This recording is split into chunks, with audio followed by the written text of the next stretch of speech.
नमस्कार। सहज भाषा शिक्षण में पुनः आपका स्वागत है। आज हम लोग वर्ग दशम के हिंदी ए के पाठ्यपुस्तक क्षितिज भाग 2 का दूसरा अध्याय पढ़ेंगे। जैसा कि हम लोग जानते हैं, दूसरे अध्याय में राम लक्ष्मण परशुराम संवाद है। इसके कुछ चौपाई और दोहों को हमने कल पढ़ा। यह तुलसीदास जी के रामचरितमानस से संकलित है। आज उसका शेष भाग है, जिसमें सीता स्वयंवर के प्रसंग के अंतर्गत कल हम लोगों ने पढ़ा कि जब परशुराम जी शिव जी के धनुष के टूट जाने से अत्यंत क्रोधित हैं, उस समय लक्ष्मण की चपलता, वाचालता उन्हें और क्रोधित कर रही है। और उसी क्रोध के वशीभूत परशुराम जी विश्वामित्र से क्या कहते हैं, यह हम लोग आज देखते हैं। कौशिक सुनहु मंद यहु बालक, कुटिल काल बस निजकुल घालक। भानुवंश राकेश कलंकु, निपट निरंकुश अबुध असंकु।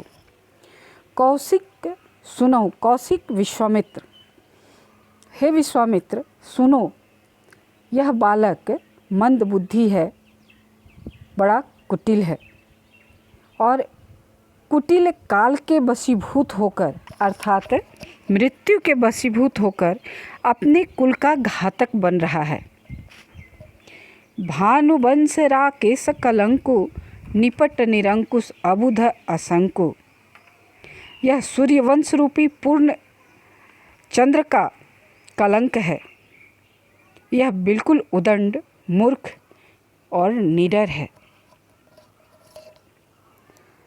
परशुराम जी यह लक्ष्मण के बारे में विश्वामित्र से कह रहे हैं।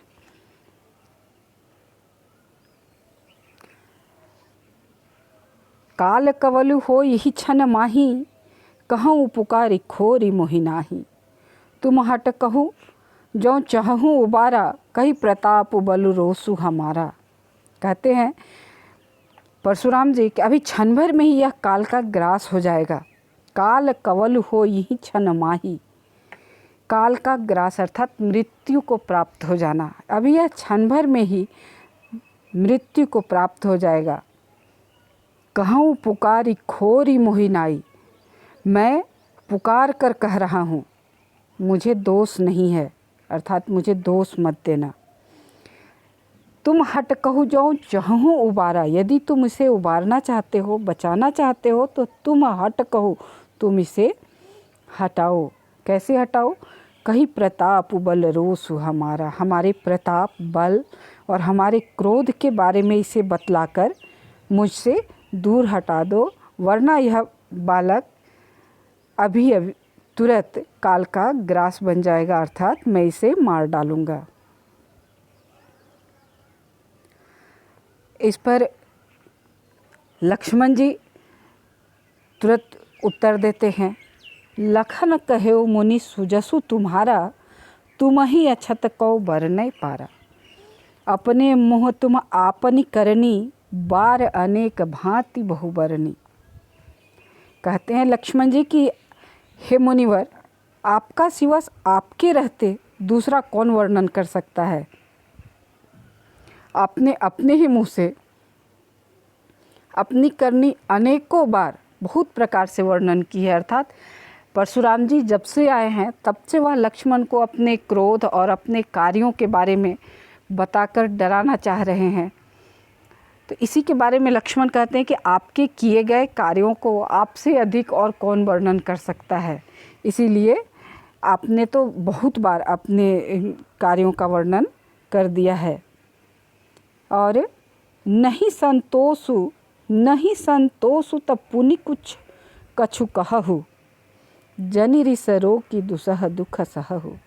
वीर व्रती तुम धीर अछोभा, गारी दे तन पावहु शोभा। नहीं संतोषु तब पुनि कछु कहहु, जनि रिस रो की दुसह दुख सहहु। वीर व्रती तुम धीर अछोभा, गारी दे तन पावहु शोभा। हे मुनिवर, लक्ष्मण जी कहते हैं कि इतने पर भी संतोष न हुआ हो तो फिर कुछ कह डालिए। क्रोध रोककर असह्य दुख मत सहिए। आप वीरता का व्रत धारण करने वाले, धैर्यवान और क्षोभ रहित, गाली देते शोभा नहीं पाते हैं।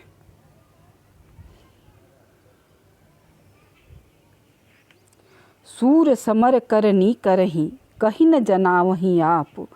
विद्यमान रन पाई रिपु, कायर कथहि प्रताप।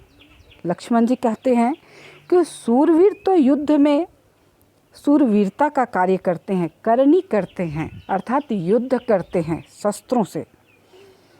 कहकर अपने को नहीं जनाते कि मैं बहुत बहादुर हूँ, मैं बहुत वीर हूँ। शत्रु को युद्ध में उपस्थित पाकर कायर ही अपने प्रताप की डिंग मारा करते हैं। यहाँ पर व्यंग में लक्ष्मण ने परशुराम को कायर कहने का कहा है कि आप कायर हैं, इसलिए अगर वीर हैं तो मुझसे युद्ध कीजिए, कायरों की भांति अपने वीरता का बखान मत कीजिए। तुम तो कालू हाँक जनु लावा, बार बार मोहि लागी बोलावा। सुनत लखन के बचन कठोरा, परसु सुधारी धरेउ कर घोरा। लक्ष्मण जी कहते हैं कि आप तो मानो काल को हाँक लगाकर, यानी कि बुला बुलाकर, जोर जोर से पुकार कर बार बार उसे मेरे लिए बुलाते हैं कि हे मृत्यु आओ और इसे मारो।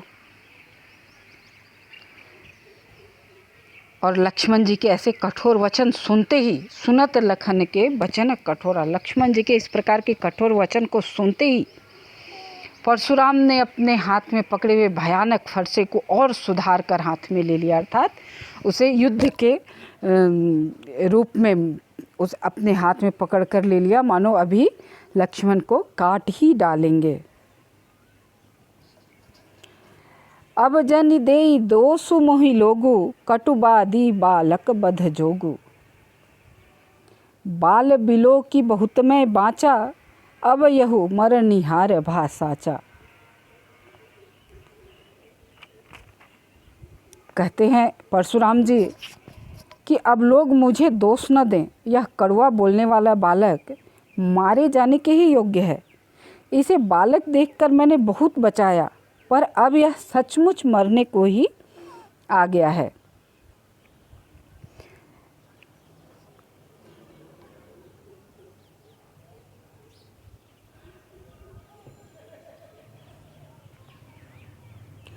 बच्चों, लक्ष्मण ने परशुराम के बड़बोलेपन का मजाक उड़ाया था, उन्हें भरी सभा में चुनौती दी थी। उसने परशुराम के कठोर वचनों पर कठोर व्यंग किए थे। इस कारण परशुराम ने अपना अपमान अनुभव किया था और यही कारण था कि अब वह लक्ष्मण का वध करने के लिए पूर्णतः तैयार हो गए थे और इसलिए उन्होंने कहा कि अब यह सचमुच मरने के योग्य हो गया है। कौशिक कहा क्षमिय अपराधु, बाल दोष गुण गनहि न साधु। खर कुठार मैं अकरुण कोही, आगे अपराधी गुरुद्रोही।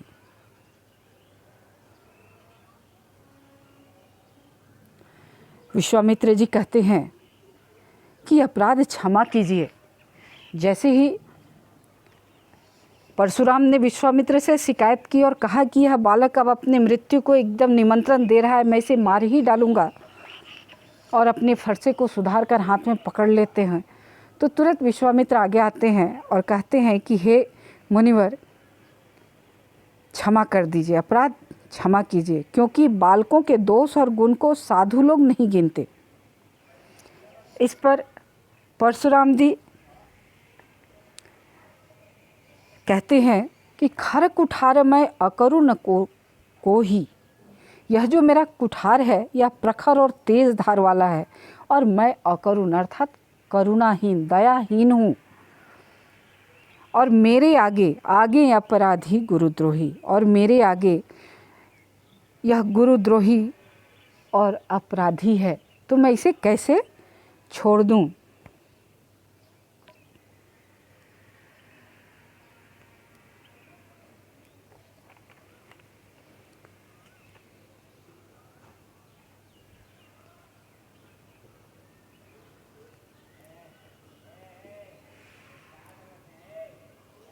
परशुराम ने लक्ष्मण को गुरुद्रोही इसलिए कहा क्योंकि शिव का धनुष तोड़ने वाले का वध करके गुरु ऋण से मुक्त होना चाह रहे थे। कह रहे हैं, उतर देत छोड़ऊं बिनु मारे, केवल कौशिक सीलु तुम्हारे, न तो यही काटी कुठार कठोरे, गुरहि उरिन हो त्यों श्रम थोरे। उत्तर दे रहा है यह बालक, मेरी बातों का उत्तर दे रहा है। एक तो यहाँ पर मेरे गुरु शिव का धनुष टूटा है, उसके बाद यह बच्चा मेरे प्रश्नों का उत्तर दे रहा है, मेरे सामने जवान लड़ा रहा है, जिसे हम लोग सामान्य बोलचाल की भाषा में कहते हैं कि जवान लड़ाता है। तो लक्ष्मण परशुराम के हर बात का जवाब दे रहे हैं और कहते हैं परशुराम जी कि इतने पर भी मैं इसे बिना मारे छोड़ रहा हूँ, और ये छोड़ने का कारण हे विश्वामित्र केवल तुम्हारा शील, तुम्हारा व्यवहार है, वरना मैं इसे कब का मार दिया होता, नहीं तो इसे इस कठोर कुठार से काट कर थोड़े ही परिश्रम से गुरु से उऋण हो जाता। अर्थात गुरु का जो ऋण है, 3 प्रकार के ऋण होते हैं, मातृ ऋण, पितृ ऋण और गुरु ऋण। इन तीनों ही ऋणों से मनुष्य इस जीवन में सरलतापूर्वक उऋण नहीं हो पाता है। कहते हैं कि मातृ और पितृ ऋण तो तभी खत्म होता है जब हम माता और पिता बनते हैं, और गुरु के ऋण को से उऋण हो पाना बहुत ही कठिन कार्य है। इसीलिए यहाँ पर परशुराम जी कहते हैं कि जिसने मेरे शिव गुरु के धनुष को तोड़ा है, मैं उसे मारकर गुरु के ऋण से बहुत ही थोड़े से परिश्रम में, उन्हें लगता है कि यह बालक है और बालक को मारने में बहुत ही कम परिश्रम लगेगा, मैं उऋण हो सकता हूँ। गाधि सुनु का हृदय हंसी, मुनि ही हरि हरि सूझ, अयमय खाण न ऊखमय, अजहू न बूझ अबूझ। गाधि सुनु कह हृदय हंसी।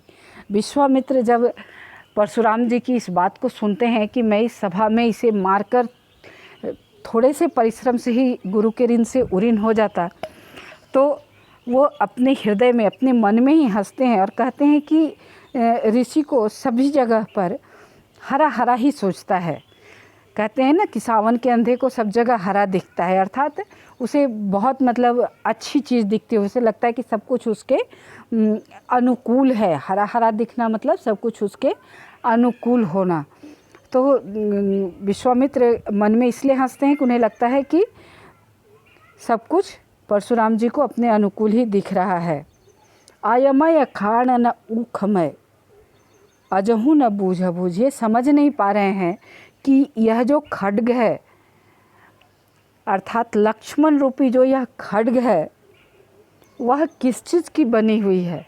वह फौलाद अर्थात लोहे की, आयमय अर्थात लोहे की बनी हुई खड्ग है, या गन्ने का के रस से बना हुआ खड्ग है। अर्थात मुनि लक्ष्मण के प्रभाव से, राम के प्रभाव से अबूझ बने हुए हैं, नासमझ बने हुए हैं। ये नहीं जान रहे हैं कि राम और लक्ष्मण कोई साधारण व्यक्ति नहीं है।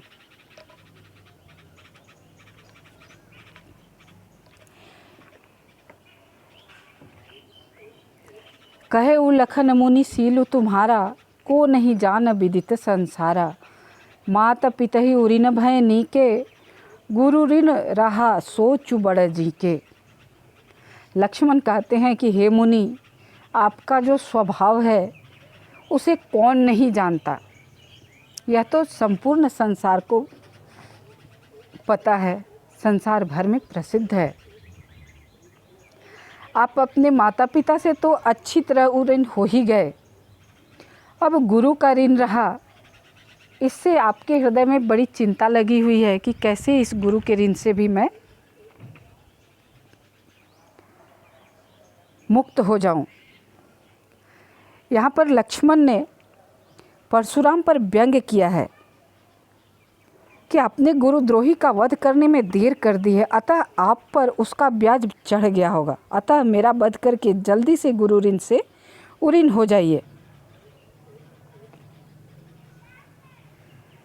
सो जनु हमारे ही माथे काढ़ा, दिन चली गए ब्याज बड़ बाढ़ा। अब आनिय व्यवहरिया बोली, तुरत देऊँ मैं थैली खोली। लक्ष्मण जी व्यंग्य करते हुए कहते हैं परशुराम जी से कि सो जनु, जो गुरु का ऋण बढ़ गया है, आपने गुरुद्रोही को मारने में देर भी कर दिया है, इसलिए वह जो ऋण बढ़ गया है, इसलिए जो आपने यह गणित लगाया है, हिसाब किताब किया है कि कितना दिन हो गया गुरु के ऋण को बढ़ते हुए, उसका तो ब्याज भी बढ़ता चला जा रहा है, तो इसका नाप तोल करके माप कर उसका हिसाब किताब लगाकर आप मुझे तुरंत बता दीजिए, मैं अपनी थैली खोलकर आपको दे देता हूँ ताकि आप गुरु ऋण से मुक्त हो जाएं।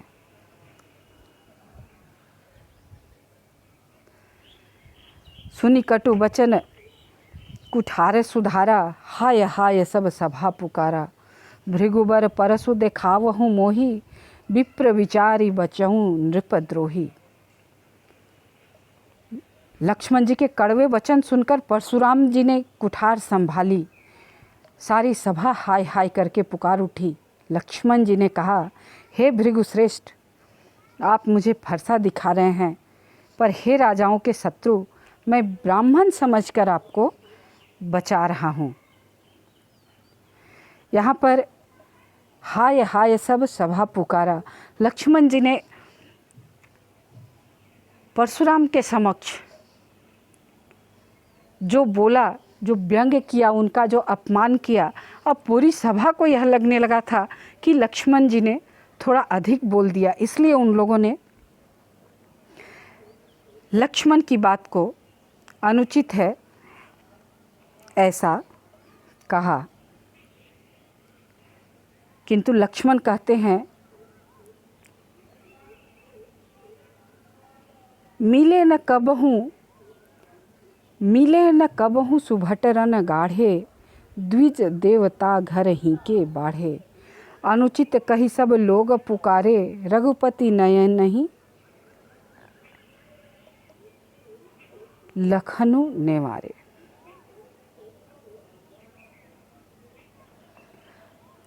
लक्ष्मण जी कहते हैं कि आपको रण में, भारी रण में, जब बहुत अधिक युद्ध हो रहा हो, उस बड़े रण में कोई सुभट अर्थात अच्छा वीर नहीं मिला, रणधीर नहीं मिला, बलवान वीर नहीं मिला, इसलिए हे ब्राह्मण देवता, आप घर में ही बढ़े हैं। लक्ष्मण जी की ऐसे बात सुनते ही संपूर्ण सभा अनुचित है ऐसा कहकर बोलने लगी, और जब संपूर्ण सभा ने लक्ष्मण की बात को अनुचित कहा, तब श्री रघुनाथ जी ने इशारे से लक्ष्मण जी को चुप रहने का संकेत किया ताकि लक्ष्मण चुप हो जाएं।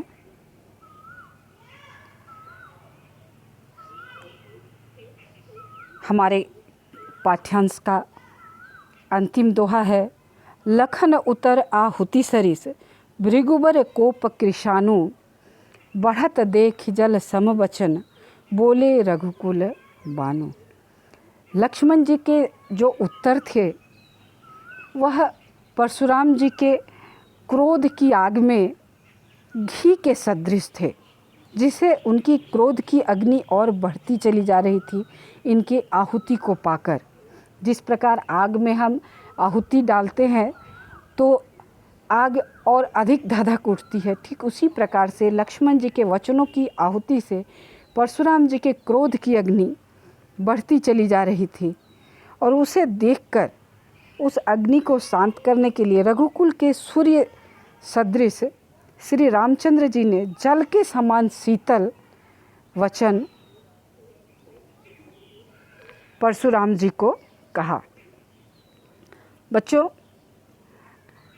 यह पाठ्यांश में इतना ही मिला है।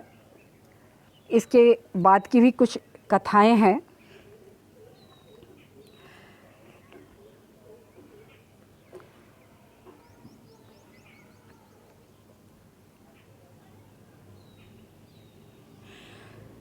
इस पाठ में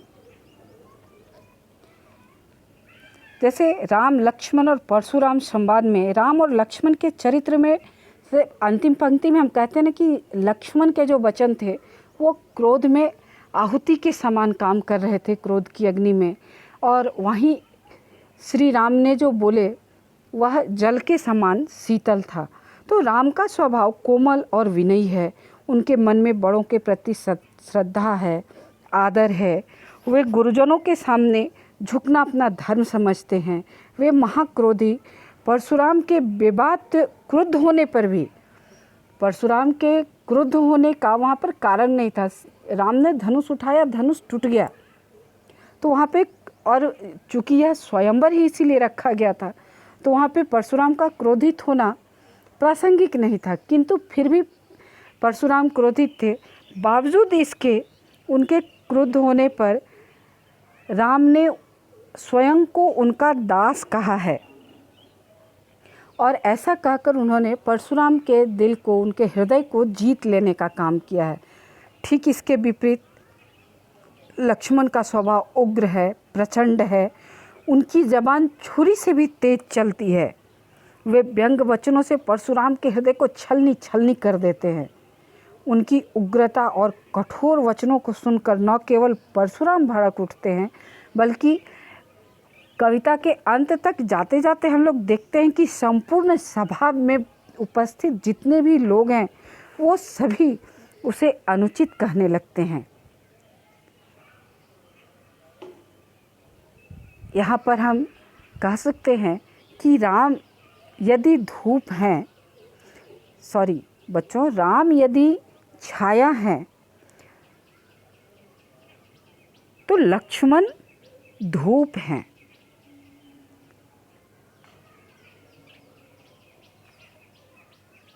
राम यदि जल हैं तो लक्ष्मण आग हैं।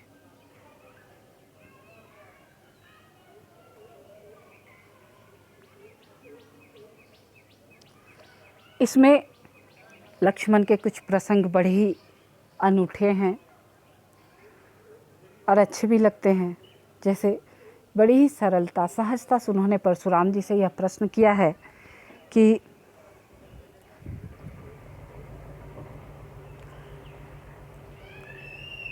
हमने तो लड़कपन में बहुत सारी धनुहियाँ तोड़ डाली हैं,